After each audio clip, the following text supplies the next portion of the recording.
Assalamu alaikum, I'm Aisha and you're watching Samaa News. Here are today's headlines.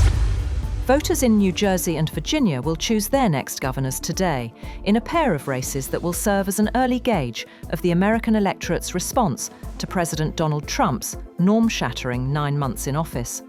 Meanwhile, in New York City's mayoral race, Democratic nominee Zohran Mamdani, a 34-year-old Democratic socialist, faces 67-year-old former Democratic Governor Andrew Cuomo, who is running as an independent.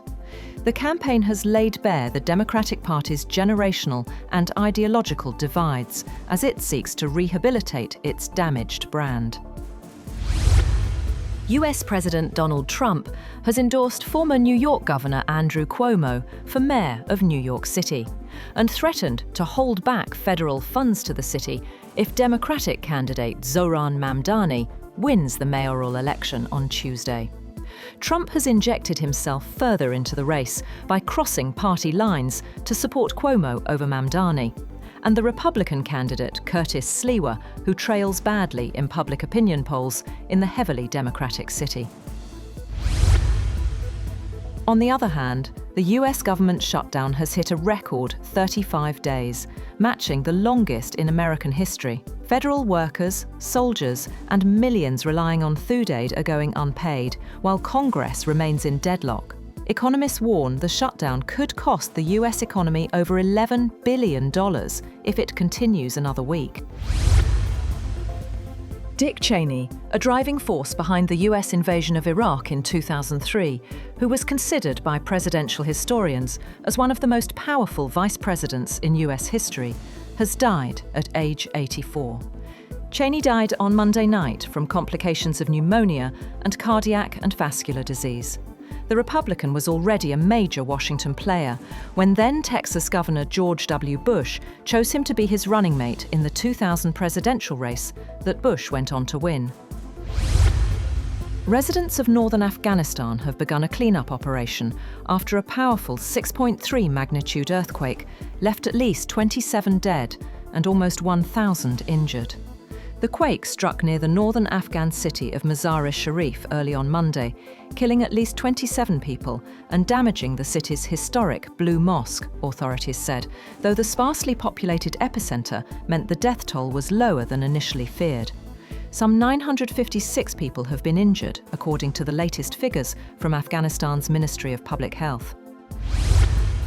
Authorities in Mexico's Pacific Sinaloa state have been attacked by an armed group, with the incident leaving 13 of the attackers dead. The security minister said 4 people have been detained and that authorities freed 9 people who had been kidnapped. The state has faced a wave of violence in the past year between factions of the Sinaloa cartel, and as authorities try to wrest back control of the area.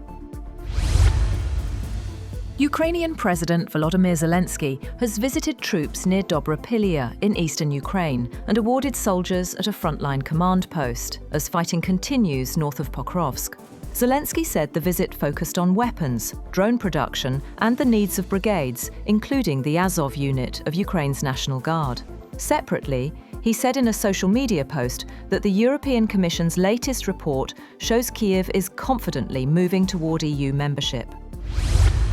China's President Xi Jinping seeks to expand mutual investment with Russia and affirms Beijing's commitment to advance ties despite turbulent external conditions. Xi met the Russian Prime Minister in Beijing at the Great Hall of the People, a day after Chinese Premier Li Qiang held a meeting with Mishustin in Hangzhou, where Li said China wanted to strengthen cooperation with Russia and defend shared security interests. The Kremlin has highlighted the significance of Mishustin's visit at a time when Russia is under major Western sanctions over its war in Ukraine and looking to stem a recent slowdown in trade with China.